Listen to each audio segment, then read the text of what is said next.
आहे हा आडवारा आम्हाला काढायचा, विश्वाचा आडवारा. विश्वामध्ये देहादी जगत दोन्ही अनुसूत आहे. काल दासबोधाचा अभ्यास वर्ग घेत असताना शाश्वत निरूपणामध्ये समर्थांनी फार सुंदर मांडलंय, प्रलयाची मांडणी फार सुंदर केली. प्रलय होणार आहे. आपण बघितलं शब्द स्पर्श रूप रस गंधच्या पलीकडे परब्रह्म आहे. मग त्याच्या पलीकडे जाण्यासाठी आम्हाला काय विचार, कशाचा विचार करावा लागेल? देहाच्या संदर्भात जेव्हा शब्द स्पर्श रूप रस गंधाचा विचार करायचा असतो, त्यावेळेला मी या 5 विषयामध्ये न राहता, आणि हे 5 विषय शब्द स्पर्श रूप रस गंध 5 विषय उपभोगणारे 5 इंद्रिय असतात. तर ह्या इंद्रियांच्या मागे न लागता त्या इंद्रियांचा लय वाणीत करायचा, वाणीचा मनात, मनाचा बुद्धीत, अशा प्रकारचं लय चिंतन बघितलं. आणि ते लय चिंतनाने देहाचा म्हणजे पिंडाचा निराश होणार आहे. त्या परब्रह्माच्या तिथे आम्ही स्थिर होणार आहोत. आणि ब्रह्मांडाचा निराश करताना सुद्धा हे लय चिंतन आम्ही समजून घ्यायचं आहे. आणि समजून घेत असताना त्याचा प्रलय कसा होणार हे समजून घ्यायचंय. जेव्हा केव्हा प्रलय होणार आहे तेव्हा हे अशा पद्धतीने प्रलय होणार आहे एवढंच समजून घ्यायचं आहे. आणि त्याच्यामधून हे जगत जे आहे हे नाश होणार आहे एवढाच विचार आम्हाला समजून घ्यायचा आहे. बस. ते नाश कसं होणार आहे त्याची एकदा प्रक्रिया लक्षात घ्यायची. आणि दैनंदिन व्यवहारामध्ये फक्त हा निर्णयच जपायचा आहे. कोणता? की हे जे ब्रह्मांड दिसतंय, हे जे दृश्य जगत दिसत आहे, ह्या दृश्य जगताला सुद्धा नाश आहे, कारण यांची उत्पत्ती झालेली आहे. मग नाशाची प्रक्रिया सांगून आम्हाला शास्त्रांनी भय दाखवलेलं नाहीये. नाशाची प्रक्रिया सांगितली समर्थांनी, फार सुंदर सांगितलं काल. प्रलय होणार आहे. त्या प्रलय कालामध्ये एवढा काही जबरदस्त पाऊस येणार आहे. नाथांनी सुद्धा आपल्या नाथ भागवतामध्ये प्रलयचा हे दिलेलं चित्रवर्णन केलेलं आहे की हत्तीच्या पाया एवढी एक धार, हत्तीच्या पाया एवढी पावसाच्या धारा त्यावेळेला या ठिकाणी पडणार आहे. आणि त्या पाण्यामध्ये ही सगळी पृथ्वी विरून जाणार आहे. आपण काय शिकलो? पृथ्वी पाण्यामध्ये लय होणार, पृथ्वीचा पाण्यामध्ये लय होणार. काल शिकलो आपण ही प्रक्रिया. तर ते पाणी, एवढं पाणी कोसळणार आहे प्रलयकाली की सगळी पृथ्वी त्यामध्ये विरून जाणार, संपूर्णपणे विरघळून जाणार. इतका प्रचंड त्यावेळेला पाण्याचा स्रोत राहणार आहे. म्हणजे पाण्यामध्ये पृथ्वीचा लय झाला, पृथ्वी पाण्याचं कार्य असल्यामुळे त्याचा लय झाला. आता ते पाणी इतकं वाढणार आहे की मग अग्नीची उष्णता खूप होणार आहे. म्हणजे सूर्य खूप जबरदस्त उष्ण होणार आहे आणि त्यांनी ते पाणी सगळं सुकून जाणार आहे. काय उष्णता असेल कल्पना करा. त्या उष्णतेमध्ये प्राणी जिवंत तरी राहतील का? आत्ताच 50-55 डिग्री झालंय, तर दिल्लीमध्ये कितीतरी लोक मृत्युमुखी पडले अशी बातम्या होत्या. त्यावेळेला काय स्थिती राहील लक्षात घ्या. म्हणून अग्नी मध्ये पाण्याचा लय अशा पद्धतीने होणार आहे. ते पाणी सगळं सुकून जाणार आहे. ज्या पाण्यामध्ये पृथ्वी पूर्ण विरघळून गेली त्या पाण्याला हा अग्नी सुकवून देणार आहे पूर्णपणे. तो अग्नी इतका काही प्रचंड प्रमाणात वाढणार आहे. त्या अग्नीचे भयानक ज्वाळा इतक्या भयंकर राहणार आहेत. त्यामुळे त्या अग्नीला विझवायला सामर्थ्यनिशी सोसाट्याचा वारा सुटणार. आणि सोसाट्याचा वारा सुटल्यानंतर अग्नी विझून जाणार पूर्णपणे. त्या वाऱ्याचं सामर्थ्य काय राहील पा. म्हणजे अग्नी कुठे विराला? वायूमध्ये विराला. आणि जबरदस्त वारा तयार होणार आहे. आणि त्या वाऱ्याने आपलं काम पूर्ण केल्यानंतर तो वायू शेवटी शांत होणार आहे. म्हणजे शास्त्रांनी कल्पना केली आहे की वायू आकाशात विराला, त्याचा विलय झाला. आणि मग सगळेच गेल्यानंतर आकाश तरी राहील का? हो, राहणार नाही. म्हणून ते सुद्धा जिथून आलं त्याच्यामध्ये स्थिर झालं. मग काय उरलं? हो, एकटं परब्रह्म उरलं.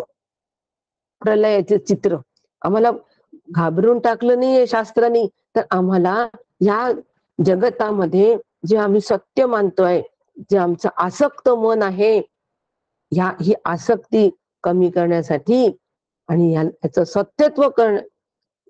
सत्यत्व जाण्यासाठी, जगत मिथ्यत्वाचा निर्णय होण्यासाठी, जगत मिथ्यत्वाचा निर्णय आमचा झाला पाहिजे, म्हणून ही प्रलयाची आमच्या समोर चित्र उभं केलंय संतांनी आणि शास्त्रांनी, आणि याला लय प्रक्रिया अशी म्हटलेली आहे. आणि देहादी जगताचा, पिंड ब्रह्मांडाचा निराश करण्यासाठी या प्रक्रियेच्या माध्यमातून आम्हाला पुढे जायचं आहे. वैचारिक प्रक्रिया आहे, म्हणून ब्रह्मांडाच्या प्रक्रियेचा वारंवार विचार न करता एकदा समजून घ्यायची आहे आणि जाणायचं ब्रह्मतत्व. समजणं आणि जाणणं याचा नीट समन्वय लावून घ्यायचा आहे. म्हणून शास्त्राच्या माध्यमातून समजून घ्यायचं आणि जाणून घ्यायचं. परब्रह्म या पलीकडे आहे, ते मी आहे. या महत्त्वाच्या पलीकडे ब्रह्मतत्व आहे, त्याच्या अतीत ते आहे. असं जे परब्रह्म आहे, हे व्यष्टी आणि समष्टी या बुद्धीच्याही अतीत आहे. आता इथपर्यंत आम्ही बुद्धीने समजून घेतलंय बघ. प्रलय प्रक्रिया, का मी प्रलय प्रक्रिया मांडली? कारण प्रलय प्रक्रिया जी आहे ही आम्ही बुद्धीच्या माध्यमातून समजून घेतली, पण देहाच्या संदर्भात मधली असलेली प्रलय प्रक्रिया जी आहे इंद्रियांच्या वाणीत, ही आम्हाला नित्याची करायची आहे. ते साधन आहे, हे साधन आहे. समजून घ्यायचं, साधन करायचं, देहाच्या संदर्भात साधन करायचं लय चिंतनाने, आणि त्या चिंतनाने मग परब्रह्माला जाणून परब्रह्म रूप व्हायचं. फार सुंदर श्रुतीने आम्हाला साधन मार्ग दिलेला आहे हो. श्री गुरूंनी दिलेला आहे नचिकेताला मार्ग. श्री गुरुच देतात, दुसरं कोणीही देऊ शकत नाही योग्य असं.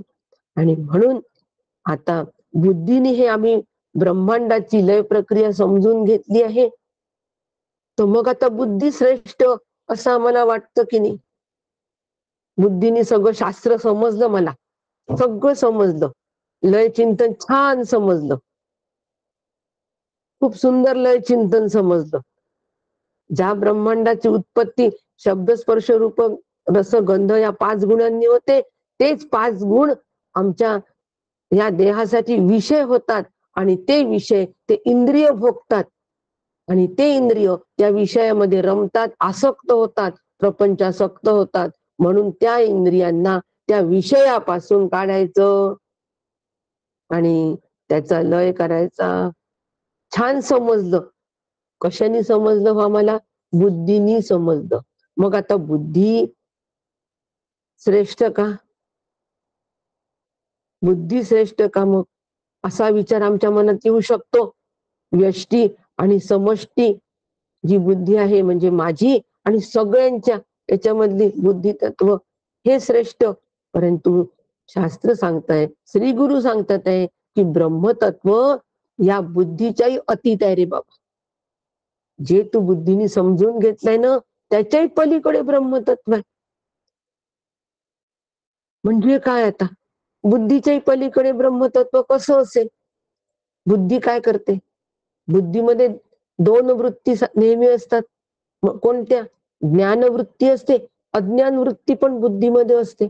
आता बुद्धीच्या पलीकडे ब्रह्मतत्व कसं, हे समजून घेऊ. कारण आपल्याला ब्रह्म जाणायचं आहे, जाणणं सुरू आहे.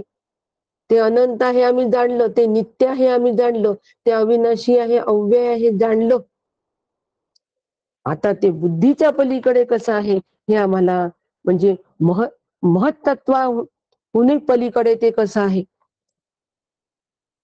महत्त्वाच्या सुद्धा ते अतीत कसं आहे हे आम्हाला जाणायचंय. मग आता ह्या बुद्धीमध्ये ज्ञान असतं आणि अज्ञान असतं, दोन्ही वृत्ती असतात की नाही? मला समजलं, मला समजलं नाही. ताई, मला तुमचं छान समजलेलं आहे प्रक्रिया पिंड आणि ब्रह्मांडाची, आणि काही म्हणतात आम्हाला नाही समजले. पण या दोन्हीही वृत्ती आहेत असा आपण कधी विचार करतो का? नाही. मग आजपासून करायचा. समजलं मला, नाही समजलं मला, कळलं मला, नाही कळलं. या दोन्हीही बुद्धिवृत्ती आहेत. आणि या दोन्हीही बुद्धिवृत्ती कुठे असतात? बुद्धीतून तयार होतात. आणि या दोन्हीचे ज्ञान मला कळलं नाही हे पण ज्ञानच आहे की नाही? मला कळलं नाही, ज्ञानाच्या पातळीवर दोन्ही एकच आहे. मला कळलं, मला कळलं नाही. मग हे दोन्ही ज्ञान आहे, कळलं आणि कळलं नाही, हे मला कोणाच्या अधिष्ठानावर होतं? कोणामुळे होतो हे ज्ञान? बुद्धीमुळे होतो का? बुद्धीतून ती वृत्ती निघते आहे. मग त्याच्यामुळे ज्ञान होईल का? नाही. तर ती बुद्धी, त्याचं अधिष्ठान परब्रह्म स्वरूप आहे. त्या परब्रह्म स्वरूपामुळे, त्या आत्मचैतन्यामुळे मला हे ज्ञान होत आहे. मला कळलं, मला कळलं नाही. ज्ञानाच्या पातळीवर दोन्ही एकच आहे आणि ते ज्ञान मला आत्मचैतन्यामुळे होत आहे, आत्म्यामुळे होत आहे. आत्मा ज्ञानरूप आहे, चितरूप आहे. म्हणून मला ह्या दोन्ही वृत्ती माझ्या प्रकाशमान झालेल्या आहेत. मग आता ज्याच्या अधिष्ठानावर या दोन वृत्ती प्रकाशमान झाल्या आणि ह्या वृत्ती ज्या बुद्धीमधून निर्माण झाल्या, ती बुद्धी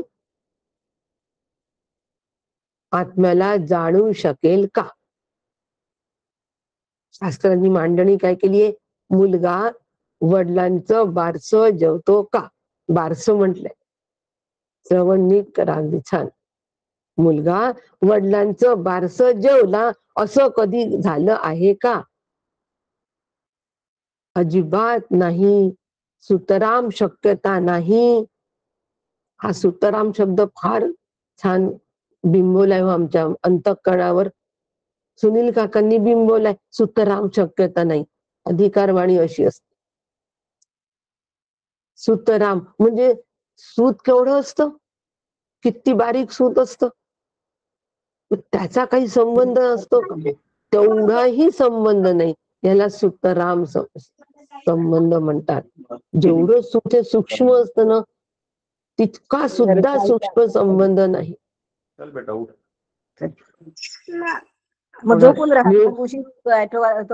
कोणाचा तरी कृपया अनम्यूट झालाय, म्यूट करा. बाकीच्यांना ऐकण्यात अडचण जाईल. फार सूक्ष्म विषय आहे. एवढीच विनंती आहे माझी आपल्याला. धन्यवाद. सुतराम शक्यता नाही म्हणजे सूत किती सूक्ष्म असतं ना. सूत कधी कोणाच्या मध्ये आलंय असं कधी होतं का? की सुतामुळे सूत मध्ये पडलं, माझा पाय अडकला आणि मी पडलो, असं कधी झालंय? कधीच झालं नाही. इतकं ते कोणाच्याही मध्ये न येणारी वस्तू आहे सूत, दोरा इतका बारीक असतो, कधी मध्ये येत नाही. त्या सुताने माझा पाय बांधल्या गेला असं कधी होतं? कधी नाही. इतकं बारीक असून तो आहे. आमचे कोणतेच व्यवहार अडत नाही मध्ये पडल्याने, परंतु तितका सुद्धा सूत ह्या अध्यात्मामध्ये चालत नाही. तो एवढा सुद्धा लवलेश चालत नाही. म्हणून सुतराम संबंध नाही. हा शब्द प्रयोग आमच्या अंतःकरणावर बिंबवला गेलेला आहे आणि तो आम्ही बिंबवून घ्यावा. तो आम्ही बिंबवून घ्यावा. आणि म्हणून परब्रह्म स्वरूप जे आहे हे त्या बुद्धीच्या पलीकडे आहे. ती बुद्धी, त्या बुद्धीमध्ये ज्ञान आणि अज्ञान या वृत्ती ज्या येतात, त्या वृत्तींनाही प्रकाशित कोण करतं? परब्रह्म स्वरूप करतं. म्हणून परब्रह्माच्या तिथे या बुद्धिवृत्तीचा, या अंतःकरण वृत्तींचा अत्यंतिक अभाव आहे. आणि म्हणून परब्रह्म स्वरूप हे ज्ञान आणि अज्ञानाच्या अतीत आहे. आणि ते मी आहे. मग आता ज्ञान झाल्याचं मी किती कौतुक करावं हो? ज्ञान झाल्याचं मी कौतुक किती करायचं आणि अज्ञान नाही म्हणून रडत किती बसायचं? आम्हाला काही कळत नाही. आम्ही तुमच्यासारखं ज्ञानी नाही. आम्हाला समजत नाही हो. आम्हाला तुमच्यासारखं बोलता येत नाही. आम्हाला समजतं सगळं, पण बोलता नाही येत. आम्हाला लिहिता येतं, पण बोलता नाही येत. किती खंत असते. अज्ञानाची खंत असते, ज्ञानाचाही अभिमान असतो. मग या खंतीमध्ये आणि अभिमानामध्ये आम्ही किती राहावं? हे जर आम्ही नीट जाणलं असेल, परब्रह्म स्वरूप जाणलं असेल, तर ही दोन्ही खंत राहणार नाही. या दोन्हीही बुद्धिवृत्ती आहेत आणि या वृत्तीचा प्रकाशक आत्मा आहे, तो मी आहे. मग आता दुःख राहील का? खंत राहील का? दुःखाचा सुतराम संबंध नाही. मगाचा मुद्दा थोडा सुटला आहे तो. लिंक थोडी गेली की थोडा मुद्दा जातो. काही हरकत नाही. भगवंताची इच्छा. म्हणून काडीचाही संबंध नाही, सुतराम संबंध नाही. पक्क लक्षात ठेवायचं. तत्वज्ञानामध्ये हे शब्द लक्षात ठेवायचे, म्हणजे आम्ही तिथून पटकन काय होतो? बाजूला होतो. त्यात जास्ती रेंगाळत नाही बसत. ज्ञान अज्ञानमध्ये जास्ती रेंगाळत बसायचं नाही. आणि म्हणून गिळी ज्ञान चांदणीय, अविद्या रात्री रुसोनिया, गिळी ज्ञान चांदणीय, माऊलीची ओवी. अविद्या रात्र रुसली आणि तिने ज्ञान आणि अज्ञान दोन्ही पण गिळलं. परब्रह्माच्या तिथे ह्या सगळ्याचा आत्यंतिक अभाव आणि म्हणून ते बुद्धीच्याही अतीत आहे. बुद्धी महत्तत्वामध्ये विलीन होते, म्हणून महत्तत्वाच्याही परब्रह्म हे अतीत आहे. मग ते कसं आहे हो? परब्रह्म बुद्धीच्याही अतीत आहे. मग ते कसं आहे? जाणणं चालू आहे. सगळ्या अँगलनी जाणावं लागतं. मग ते परब्रह्म साक्षी रूप स्वरूप आहे. सगळ्या बुद्धी प्रत्ययाचं ते साक्षी स्वरूप आहे. म्हणजे बुद्धीला किंवा बुद्धीच्या माध्यमातून आम्हाला ज्याचा ज्याचा प्रत्यय येतो, म्हणजे अनुभव येतो, त्या सगळ्याचं साक्षी स्वरूप कोण आहे? परब्रह्म साक्षी रूपानी आहे. तो फक्त साक्षीच्या रूपात असतो आणि साक्षीत्व होत असतं. तो करतो का? कुटस्थ चैतन्य किंवा आत्मसाक्षीत्व करतो का? नाही. साक्षीत्व करणारा चिदाभास असतो. शुद्ध जाणीवेमध्ये असतो, म्हणून तो साक्षीत्व करू शकतो. आणि अशुद्ध जाणीवेमध्ये जेव्हा तो असतो, तेव्हा तो साक्षीत्व करत नाही. तेव्हा तो देहाला सत्य समजतो, जगताला सत्य समजतो. आणि शुद्ध जाणीव स्वरूपामध्ये जेव्हा तो येतो, की मी मूळचा आत्मा आहे, मी मूळचा परब्रह्म आहे, ह्या शुद्ध जाणीवेत जेव्हा तो येतो, तेव्हा त्या शुद्ध जाणीवेतून तो साक्षीत्व करतो. नाही तर आपली चूक कुठे होते? आत्मा साक्षी आहे आपल्याला मान्य असतो, पण आत्मा साक्षीत्व करतो असं आपण म्हणतो. इथे आपली चूक होते. फार सूक्ष्म आहे हा फरक. तत्वज्ञान अत्यंत अगदी केशराचं माप जे आहे ना, ते बरोबरच आहे. आत्मा साक्षी आहे, पण साक्षीत्व चिदाभास. आत्मा साक्षी आहे. आत्मा साक्षी आहे. त्याचा अंपायर, खेळामधला अंपायर काही त्याचं देणं घेणं नसतो. हार जीतची काही देणं घेणं नसतो. दोन्ही टीमच्या याच्याशी काही कुठेच इन्व्हॉल्व नसतो. तो फक्त अंपायरशिप करत असतो. तसा आत्मा अधिष्ठान रूपाने आत्मा आहे. त्याच्या अधिष्ठानावर हे सगळं होतं. परंतु बुद्धीला जितके अनुभव येतात, सगळे अनुभव येतात. मी सुखी आहे, मी दुःखी आहे, मी काम करतो, मी खातो, मी पितो, हे जग सत्य आहे. सूर्य उगवला, सूर्य मावळला, दिवस आहे, रात्र आहे, पाऊस आहे, हा चांगला आहे, तो चांगला आहे. सगळे बुद्धीचे जेवढे अनुभव आहेत, बुद्धीला जेवढे प्रत्यय येतात, त्या सगळ्या प्रत्ययाचा साक्षीत्व ही शुद्ध जाणीव करत असते, चिदाभास करत असतो. तो चिदाभास शुद्ध जाणीवेमध्ये असतो तेव्हा तो साक्षीत्व करतो आणि त्या चिदाभासाला शुद्ध जाणीव आम्हाला सतत श्री गुरु करून देत असतात. श्री गुरूंचा प्राण. आणि आम्ही ते साधन समजून साधन स्वीकार करून आम्ही शुद्ध जाणीवेत राहण्याचा प्रयत्न करायचा आणि साक्षीत्व करायचं. अशुद्ध जाणीवेमध्ये ज्या वेळेला तो असतो त्यावेळेला तो देहाला मी म्हणतो, जगताला मी म्हणतो. म्हणून शुद्ध जाणीव सतत आमची कशी असावी? नित्य तेवत असावी. अंतरीचा ज्ञानदीप मालवू नको रे, हा ज्ञानदीप आहे साक्षीत्व करणारा. आणि साक्षीत्व करता करता प्रत्येक क्षणाला साक्षीत्व, प्रत्येक क्षणाला अंपायर डोळ्यात तेल घालून मॅच बघत असतं ना हो. अगदी ती जी रेष असते स्टंपच्या समोर मांडलेली, त्याच्या समोर दोन बोट जरी गेले तरी अंपायरला माहित असतं ना, त्याच्यानुसार तो निर्णय देतो ना. आपण म्हणतो की नाही, त्यांनी तो बाहेर गेलेला आहे, तो आउट आहे असं आपण म्हणतो, ओरडतात, अपील करतात. पण अंपायर म्हणतो नो, कारण त्या रेषेच्या फक्त 4च बोट त्याचे गेले असं तुम्हाला वाटतं. अंपायर म्हणतो नाही. केवढं डोळ्यात तेल घालून बघतो अंपायर, आपली अपील फेटाळून लावतो की नाही. झाली परवाच मॅच झाली, सगळ्यांचा अनुभव आहे की नाही. इतकं डोळ्यात तेल घालून साक्षीत्व आम्हाला करावं लागतं. म्हणून अंतरीचा ज्ञानदीप मालवू नको रे. आणि असं साक्षीत्व करता करता एक दिवस मग त्याला सहजता येते आणि आम्ही साक्षी स्वरूप होऊन राहतो. वेगळं साक्षीत्व करावं लागत नाही. आयुष्यभर साक्षीत्व करायची आवश्यकता नाही. ती शुद्ध जाणीव सुद्धा शुद्ध स्वरूपामध्ये विलीन होते आणि आम्ही साक्षी स्वरूप होऊन राहतो. साक्षात अपरोक्षात इक्षते प्रकाशते इति साक्षी.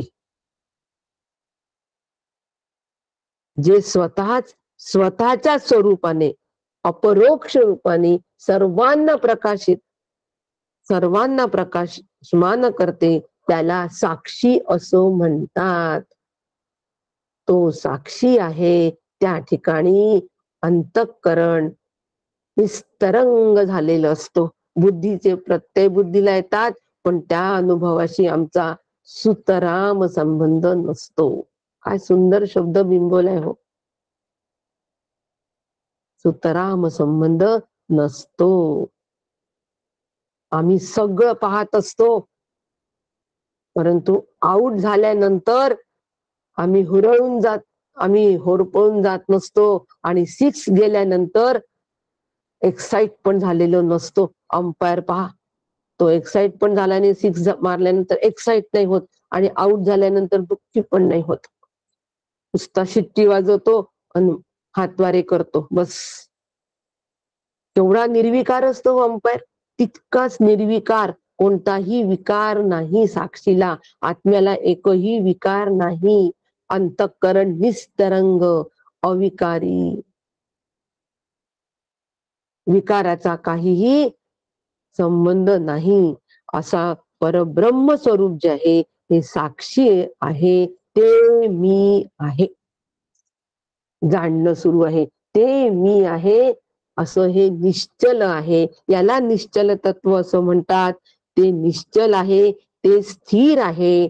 कारण वृत्ती येतात जातात, सर्वांच्या मध्ये विकार आहेत.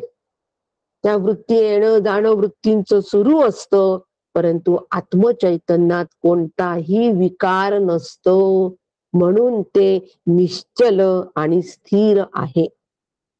आम्हाला जर आत्मस्वरूपाचं निश्चलत्व आणि स्थिरत्व समजून घ्यायचं असेल, जाणून घ्यायचं असेल, तर आम्हाला त्याचं साक्षी रूप हे जाणून घ्यावं लागेल. नुसतंच निश्चल आहे, निश्चल आहे, निश्चल आहे, जे चळेना ढळेना रचेना खचेना एवढं म्हणायचं सगळ्या जंत्री. चळेना डळेना रचेना, का चळेना का डळेना का रचेना का खचेना. कारण त्या ठिकाणी कोणताच विकार नाही, विकाराच्या अतीत आहे. विकाराचा सुतराम संबंध नाही, काडीचा पण संबंध नाही. दोन्ही लक्षात ठेवा. सुते लक्षात ठेवा आणि काडी लक्षात ठेवा. काडीने कधी ऍक्सिडेंट झालाय का? काडी गाडीच्या मध्ये पडली, कधी ऍक्सिडेंट कधी पडतो आपण? तेच मोठं झाड पडलं, गाडी जाऊन आदळते. ते मोठं झाड कोणतं आहे? जीवभाव. आला मध्ये, आदळलो आम्ही, ऍक्सिडेंट झाला. म्हणून त्याला हटवायचं, सुतराम संबंधावर यायचं, काडी मात्र संबंधावर यायचं. फार महत्वाचं आहे हे साधन आहे. म्हणून परब्रह्माचं निश्चलत्व लक्षात जर घ्यायचं असेल, त्याचं स्थिरत्व लक्षात घ्यायचं असेल, तर आम्हाला त्याचं साक्षी स्वरूप लक्षात घ्यावं लागेल. अभ्यास साक्षीत्वाचा करावा लागेल. मग साक्षी आम्हाला लक्षात येईल. आम्ही साक्षी स्वरूप होऊन राहू. निश्चल, स्थिर, ध्रुव. कारण आत्मचैतन्यात कोणतेही विकार होत नाही. अशा पद्धतीने परब्रह्म स्वरूप हे कूटस्थ आहे, निर्विकार आहे. कूटवत तिष्ठती इति कूटस्थ. ते निर्विकार आहे आणि ते तत्व आम्ही जाणलं पाहिजे.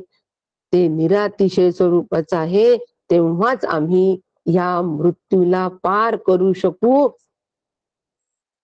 म्हणजे अविद्येचा ध्वंस करू शकू. कार्यकारण संबंधातून आम्ही निघू शकू.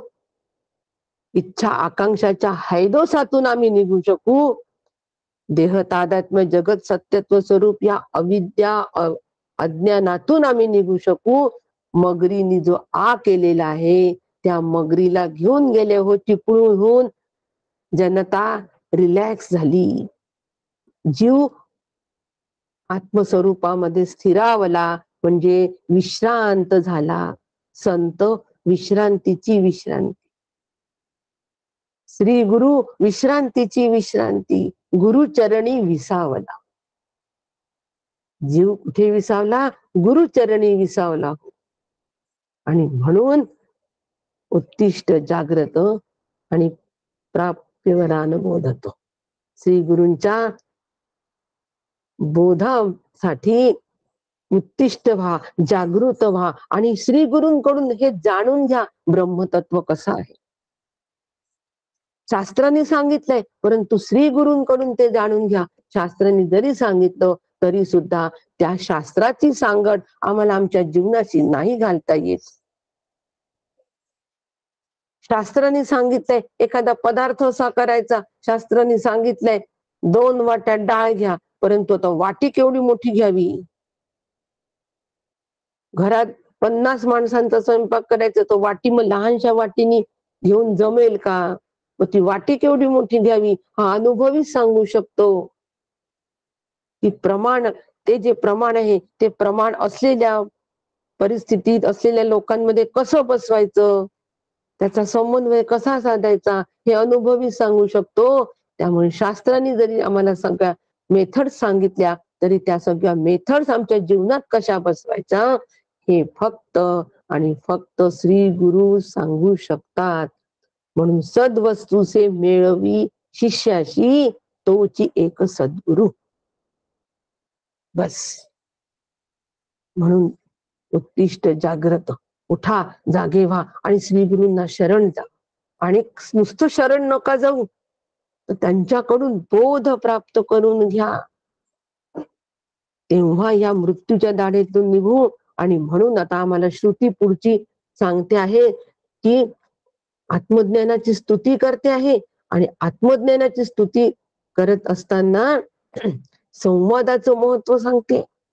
यम आणि नचिकेताचा संवादाचं महात्म्य या 16व्या श्रुतीमध्ये आम्हाला ऐकायला मिळणार आहे की यमधर्माकडून नचिकेताला जे मिळालेले हे सनातन विज्ञान आहे, हे गायलं आहे, ऐकलं आहे.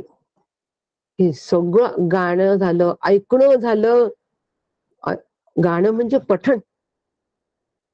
गाणं म्हणजे पठण. पठण झालेलं आहे. त्याचं सगळं स्पष्टीकरण ऐकलेलं आहे. असं असताना बुद्धिमान पुरुष ब्रह्मलोकांच्या महिमामध्ये समाविष्ट होतो. ब्रह्मलोके महीयते.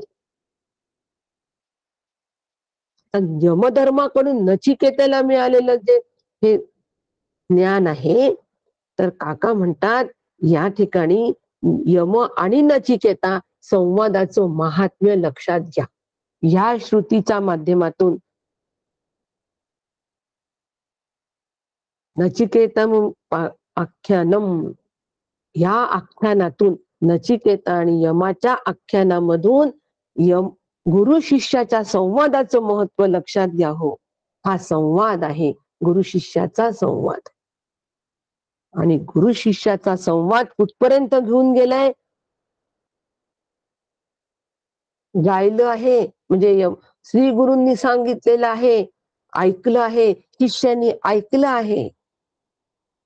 आणि असं सांगणं आणि ऐकणं, ऐक्य झालेलं ऐक्य केव्हा होतो? सांगणं आणि ऐकणं यांचं ऐक्य केव्हा होतो? ज्या वेळेला संवाद रूपाने ते तत्वज्ञान अभ्यास केला जातो, त्यावेळेला ऐक्य होतं. आणि त्या ऐक्यानी साधक शिष्य ब्रह्मलोकाच्या महिमामध्ये समाविष्ट होतो. म्हणून श्रीवल्लीची फळे साधू चाखी तसे जो कोण, ह्या 3 वल्लीचा जी फळ आहे, हे फळ आत्मज्ञानाचं फळ आहे. 3 वल्लीमध्ये आलेलं पहिल्या प्रथम अध्यायामधल्या 3 वल्लीमधलं जे आत्मज्ञानाचं फळ आहे, हा कोण चाखेल? हा यम नचिकेत संवादू या बीज कोंब त्रिविधू. यम आणि नचिकेता यांच्या संवाद रूप बीजाला कोंब ज्यावेळेला फुटतील, संवादाला कोंब फुटतील, त्यावेळेला तो फळे चाखणार आहे. मग संवाद कसा करायचा हो? गुरुमुखातून संवाद श्रद्धेनी आणि आस्थेनी संवाद झाला पाहिजे. श्रद्धेनी आणि आस्थेनी. तो संज्ञा म्हटल्या आस्थेची संज्ञा. कोणाला म्हटलंय? अर्जुनाला. कोणी म्हटलंय? भगवंतानी. तो आस्थेची संज्ञा आहे. म्हणजे तुझ्याकडे पाहून ठरवावं आस्था म्हणजे काय. तुझ्याकडे पाहून ठरवावं रे अर्जुना की आस्था काय पद्धतीची असते. काय श्री गुरूंनी शिष्याचं गौरव केलाय हो. गौरव शिष्याचा गौरव झालाय. तुझ्याकडे पाहून सगळे ठरवते की ह्याला आस्था म्हणतात. अर्जुनासारखी आस्था असावी. आणि ह्या आस्थेने हा संवाद झाला. संवादाची गोडी गुरु मुखे आईके आवडी. त्रिवल्लीचे फळे साधू चाखी तसे तो, किंवा हा संवाद गुरुमुखातून श्रद्धेने आणि आस्थेने ऐकावा. किंवा संवादाची गोडी गुरुमुखे आईकी आवडी. तो आत्मज्ञाना जोडी बुद्धिमंत. तोच आत्मज्ञान मिळवतो जो आपल्या श्री गुरूंशी संवाद करतो. आता संवादाचं महात्म्य मला श्रुती सांगते. जो श्री गुरूंशी संवाद करतो तोच आत्मज्ञान मिळवतो. मग आता संवाद म्हणजे काय हो? आला की नाही मुद्दा आपल्या समोर. संवाद म्हणजे काय? कशाला संवाद म्हणतात? वादे वादे जायते तत्वबोधा म्हणजे काय? वादे वादे म्हणजे वाद करत करत का? नाही, वाद करत करत नाही. वादाचा संवाद, वादातून संवाद, संवादातून सुसंवाद आणि सुसंवादातून ऐक्य. कोणाशी? श्री गुरूंशी. संवाद फक्त श्री गुरूंशी करावा. आणि साधकांमध्ये होणारा जो संवाद असतो ती आत्मचर्चा आहे. त्या आत्मचर्चा उदंड विशद करावी आणि श्री गुरूंशी संवाद साधावा. एकांतात संवाद साधावा. तो संवाद ऐक्यापर्यंत घेऊन जातो. कारण संवादामध्ये जाणणं ही प्रक्रिया आहे. हो, जाणणं ही प्रक्रिया आहे. आता ह्या ठिकाणी आम्हाला कोणी सांगितलं तर आम्ही ऐकतो, बरोबर आहे. कोणीतरी लिहिलं, पुस्तकं लिहितात म्हणून आम्ही वाचतो, बरोबर आहे. वाचणं आणि सांगणं ह्या क्रिया का बरं घडतात? कोणीतरी सांगणारा असतो म्हणून ऐकणं होतं, लिहिणारा आहे म्हणून वाचणं होतं. तसं विचार सुद्धा शास्त्र शुद्ध आणि सुसंगत हवे असतील तर मात्र आम्हाला सांगणारा आणि त्यांच्याशी संवाद करणारा हवा असतो. विचार जर सुसंगत हवे असतील तर. जसं लिहिणारा आहे म्हणून वाचणारा आहे, सांगणारा आहे म्हणून ऐकणारा आहे. आता लिहिलं, वाचलं, ऐकलं, वाचले आम्ही, ऐकले आम्ही, सगळं झालं तरी सुद्धा आम्हाला नाही समजलं. हो, व्यावहारिक ज्ञान आम्हाला कळतं लिहिलं वाचल्यानंतर. आकाश निळं आहे, वाचलं. लिहिणाऱ्याने लिहून ठेवलं, आकाश निळं आहे. वाचणाऱ्याने वाचलं आणि शिकणाऱ्याने मी शिकतोय, मला कळलं आकाश निळं आहे. काही समजावं लागत नाही. परंतु आत्मज्ञान, अध्यात्मविद्या अशी आहे की अध्यात्मविद्या ऐकल्यावर, अध्यात्मविद्या लिहिल्यावर, वाचल्यावर सुद्धा तिथे थांबावंच लागतं. का थांबावं लागतं? आकाश निळं आहे हे आम्हाला कळलं, पण अध्यात्मविद्या का थांबावी लागते तिथे? आणि ते जे थांबणं आहे ना, हो, वाचल्यावर, ऐकल्यावर जे थांबणं आहे, हा संवादाचा उगम आहे. लक्षात घ्या. सुंदर विषय संवाद. संवादाचं महात्म्य सांगून आज विषय थांबवणार आहे. म्हणून पण 16 आणि 17वी श्रुती, 17व्या श्रुतीत पण सांगितलंय की या ग्रंथाचं पवित्र प्रमाणाने अधिकाऱ्यांच्या सभेमध्ये निरूपण करा. आणि यामध्ये अपराविद्या पण दिली असल्यामुळे सांगितलं की श्राद्धाच्या वेळेला करा. तो भाग आपला नाही, तो वाचून घ्या. अधिकाऱ्याच्या सभेमध्ये निरूपण करा, सांगा. आणि म्हणून संवादाचं महत्व एवढं सांगणार आणि थांबणार. संवादाचं महत्व संवाद का, संवादाचा उगम कुठे आहे? अध्यात्मविद्या ऐकल्यावर, वाचल्यावर तिथे थांबावं लागतं. आणि मग थांबल्यानंतर चेहरा प्रश्नार्थक होतो, डोळ्यात आश्चर्य. कोणतं आश्चर्य? ब्रह्मसत्य, जगन मिथ्या. आलं की नाही हो वाचल्यावर? लिहिणाऱ्यांनी, शास्त्रांनी लिहिलं, संतांनी सांगितलं, आम्ही ऐकलं, ऐकल्यावर थांबलो. ब्रह्मसत्य, जगन मिथ्या. ब्रह्म कुठे आहे? दिसत तर नाही, सगळं जग दिसतंय. रोज आम्ही अनुभव घेतोय, सकाळ संध्याकाळ दुपार अनुभव आहे. आणि हे असं कसं? आले की नाही प्रश्न मनामध्ये? नसतील आले तर मग बोथट अंतःकरण आहे, धारदार सुरीसारखं. त्याला अंतःकरणाला धार करायची, स्थूलाकडून सूक्ष्माकडे जायचं. पण इथे थांबलो की नाही? जीव मूळचा ब्रह्मरूप आहे. अरे असं कसं? शास्त्र सांगते मूळचा ब्रह्मरूप आहे जीव, म्हणजे काय? आला की नाही प्रश्न? आणि म्हणून आता ह्या ठिकाणी संवादाचा उगम झालाय संवादाचा. इथे उगम झाला संवादाचा.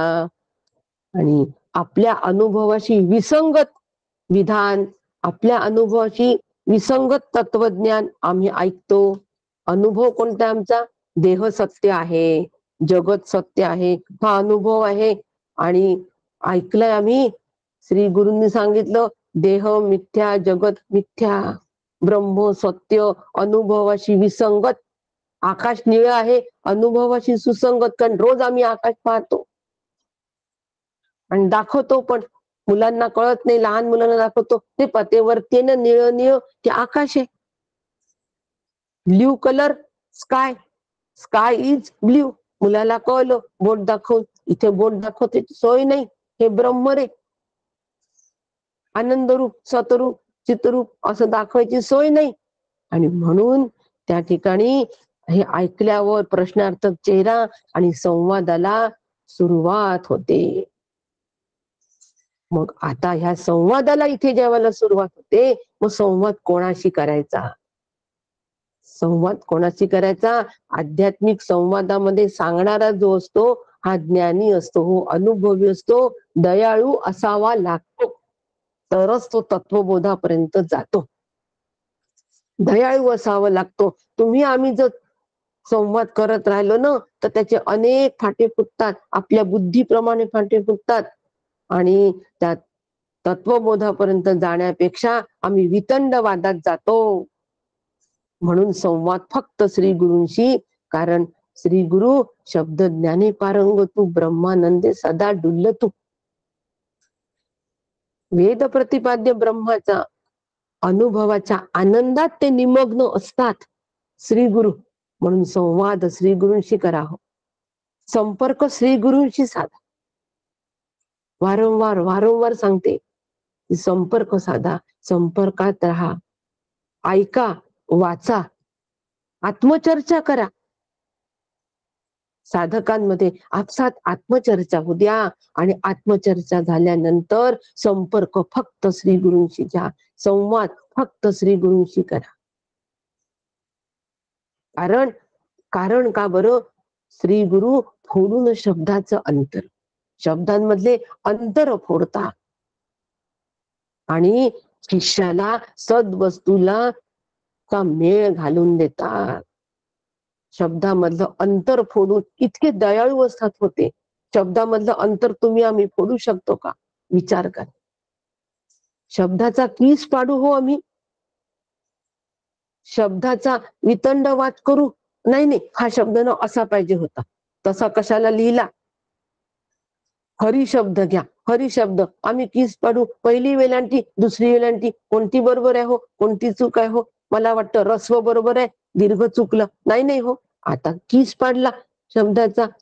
श्री गुरूंकडून श्री गुरुकडे जा, सांगतात श्री गुरु पहिली वेलांटी काय सांगते, दुसरी रस्व री काय सांगतो, हरी मधला रस्व री काय सांगतो, हरी मधला दीर्घ री काय सांगतो. आज सांगणार नाहीये, वेळ जाईल.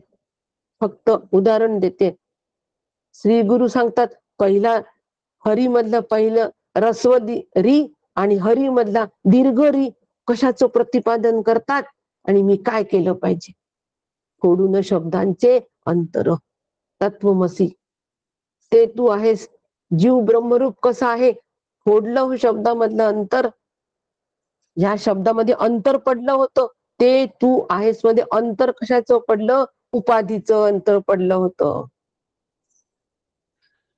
ईश्वर उपाधी, इकडे जीवाची उपाधी, यांच्यामुळे अंतर पडलं होतं. मूळच्या स्वरूपा ऐक्यामध्ये अंतर पडलं उपाधीमुळे. ईश्वर उपाधी, इकडे जीवाची उपाधी, आणि ते अंतर त्यांनी फोडलं, तोडलं,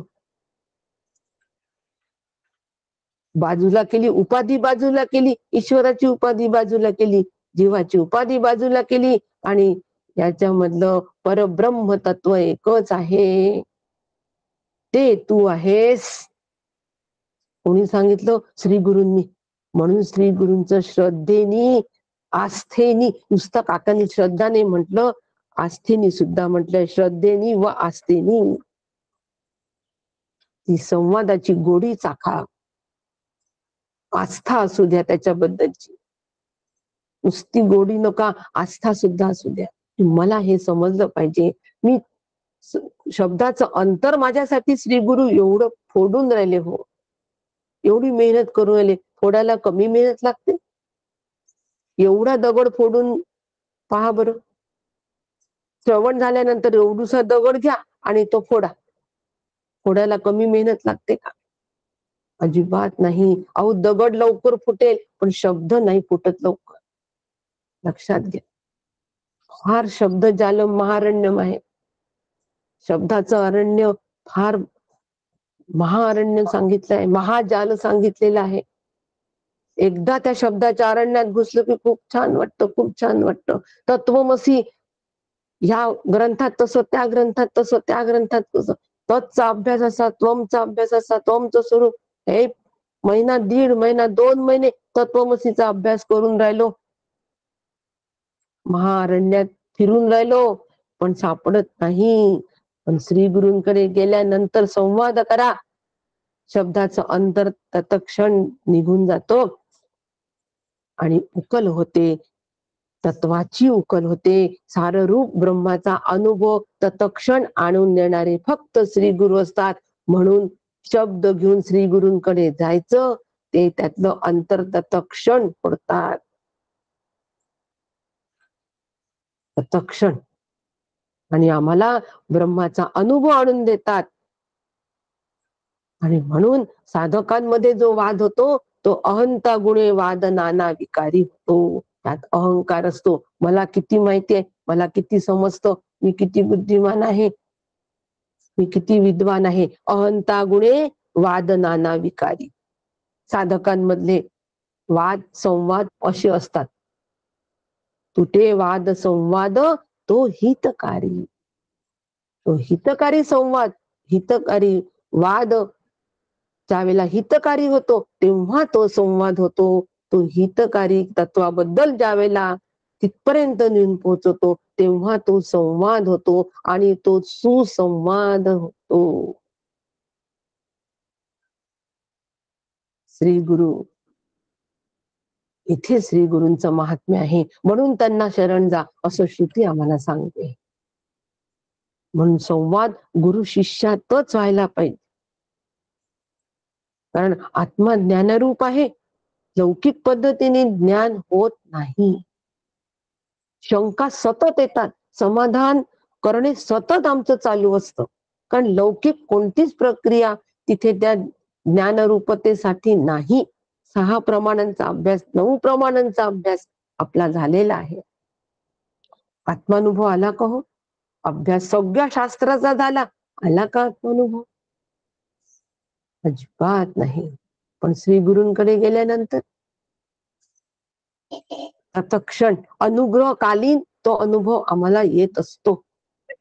पण तो अनुभव आमचा टिकत नाही, तो परिवर्तनीय असतो. म्हणून आम्हाला वाटतं आम्हाला अनुभव घ्यायचा आहे. आमचा अनुभव आम्हाला आला नाही. पण एखादा कवणू एकू जो असतो ना, कवणू एकू, त्याला तत्क्षण अनुग्रहकालीन काना वचनाच्या भेटी, बस काना वचनाच्या भेटी. वचन श्री गुरूंकडून कान शिष्याचे, कानाची आणि वचनाची भेट झाली, ऐक्य झालं, संवाद. म्हणून आमचं सगळं तत्वज्ञान हे संवादाच्या माध्यमातून आहे. उपनिषदाचं तत्वज्ञान बघा, गुरु शिष्य संवाद, नचिकेता यमाचा संवाद. सकाळ मध्ये आलं, सकाळ अनम्यूट करा, कृपा करून अनम्यूट करा. अत्यंत भावपूर्ण असा विषय सुरू आहे. म्यूट करा, हो म्यूट करा. आपलं अनम्यूट आहे कोणाचं तरी, विनंती आहे माझी. पद्मा म्हणून कोणातरी अनम्यूट झालंय. पद्माताई आपलं म्यूट करा. अतिशय सुंदर विषय आहे, फार महत्वाचा आहे. संवाद श्री गुरूंशी आपलं तत्वज्ञान सगळं संवादाच्या माध्यमातून, गुरु आणि शिष्य यांचं नातं विकसित संवादाच्या माध्यमातून होत. आपली जवळ आपल्याला, आपण रोज जातो ऑफिसमध्ये, रोज ऑफिसमध्ये गेल्यानंतर आपल्याला एखादा व्यक्ती रोजच भेटत असतो, कारण त्यांची तीच ऑफिसची वेळ असते, आमची तीच ऑफिसची वेळ असते. ओळख होते, परिचय होतो, परिचयानंतर सहवास होतो. रोज परिचय, निघालात, हो निघालो, आटोपलं सगळं, हो आटोपलं सगळं, झाला परिचय. नाव काय आपलं, दुसऱ्या दिवशी नाव गाव सगळं परिचय झाला. हळूहळू सहवास वाढतो.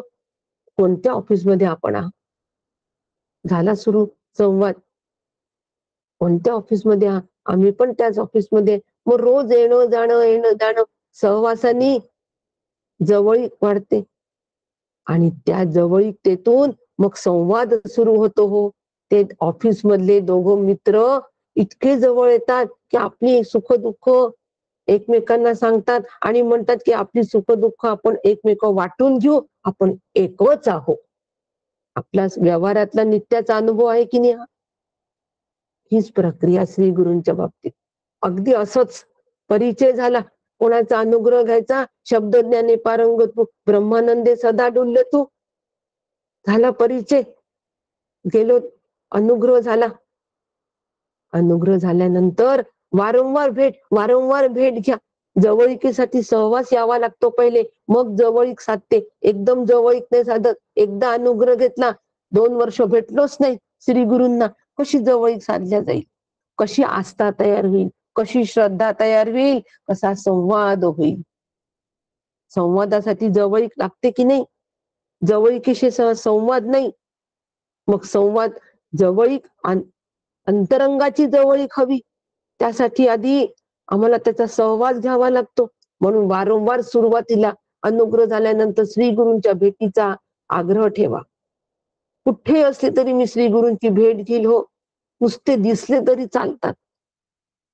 त्यांचं दर्शन दुरून झालं तरी चालेल, पण श्री गुरूंचं दर्शन घेतल्याशिवाय मी राहणार नाही.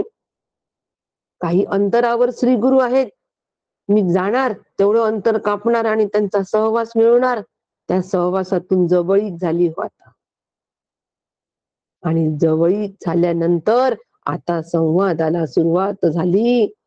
नचिकेता पहिले कोण म्हणून गेला? अतिथी म्हणून गेला. 3 दिवस थांबला आणि अतिथी म्हणून परिचय झाला. आणि मग तो उपाशी आहे म्हणून यमराजांचं मन द्रवलं, म्हणून त्याला वर. आता सहवास वाढला. वराच्या निमित्ताने, 3 वर देण्याच्या निमित्ताने दोघांचा सहवास झाला. आणि मग त्या सहवादातून गुरु शिष्याचं नातं विकसित झालं. गुरु शिष्याचं नातं विकसित करायला सहवास फार महत्वाचा. सहवासातून जवळीक साधणं महत्वाचं हो. जवळीक अंतरंगाची खूप महत्वाची बाब आहे. त्यासाठी संवाद, आणि ह्यातूनच अखंड संवाद चालू असतो.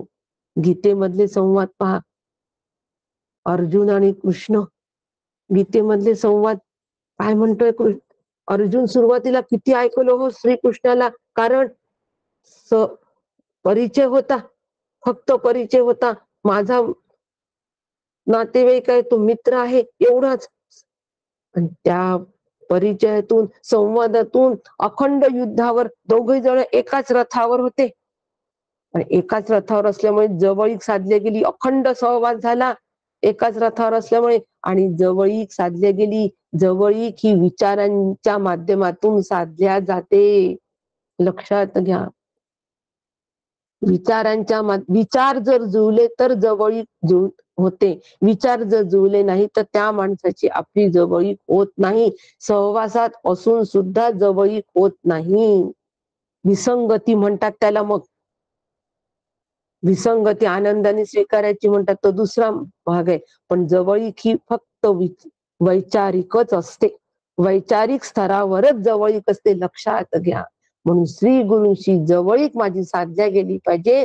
श्री गुरूंचा जो निर्णय आहे ना, त्याच निर्णयावर मला आरूढ व्हायचं आहे.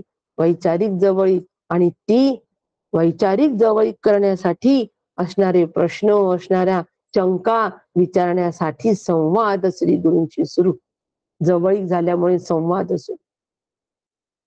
आणि म्हणून गीतेमध्ये मग ती जवळीक साधल्या गेली. वैचारिक जवळीक संवादातून साधल्या गेली की नाही. भगवंतानी तत्वज्ञानाला सुरुवात केली, नाहीच ऐकलं अर्जुनाने.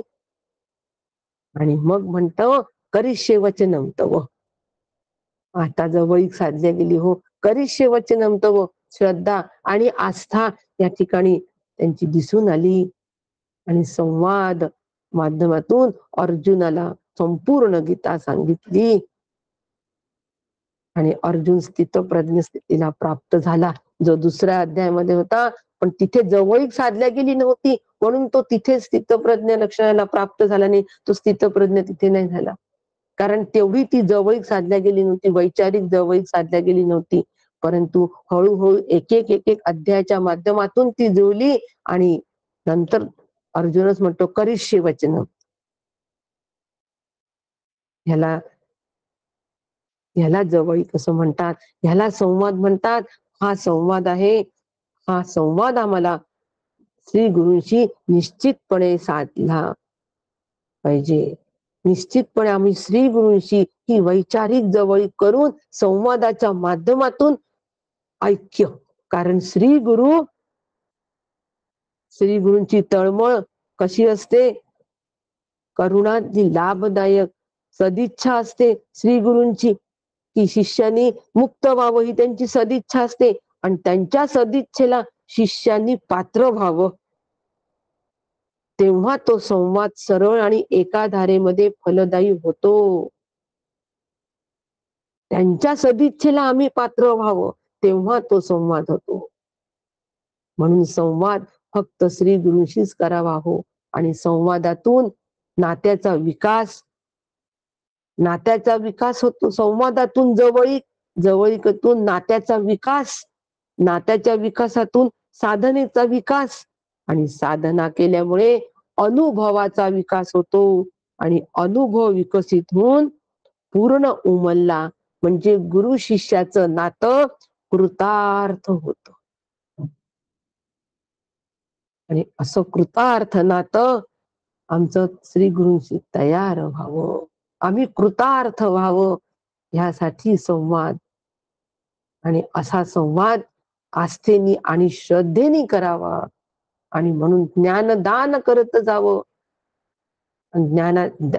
ज्ञानदान करण्याच्या माध्यमातून श्री गुरूंच्या विचारांची जवळीक साधत संवाद करावा, असं ही आम्हाला तिसरी वल्ली सांगते आहे. आणि म्हणून असं जो करतो त्यालाच अनंत फळे मिळतात. तदानंताय कल्पत इति असं विरुक्ती साधलेली आहे श्रुतीने या ठिकाणी. दोनदा सांगते श्रुती की त्यालाच अनंत फळे मिळतात, त्यालाच अनंत फळे मिळतात. अशी अनंत फळे आपल्या सगळ्यांना, अनंत फळ सगळ्यांना प्राप्त हो, अशी श्री गुरुचरणी प्रार्थना करते. उद्या गुरुवार आहे, तर उद्या आपला कठोपनिषदाचा वर्ग होणार नाही. उद्या स्वाध्याय मंच आपला कार्यरत होणार आहे. या स्वाध्याय मंचामध्ये 18वा अध्याय कळसा अध्याय चालू आहे. म्हणून आपण गुरुवार आणि शुक्रवार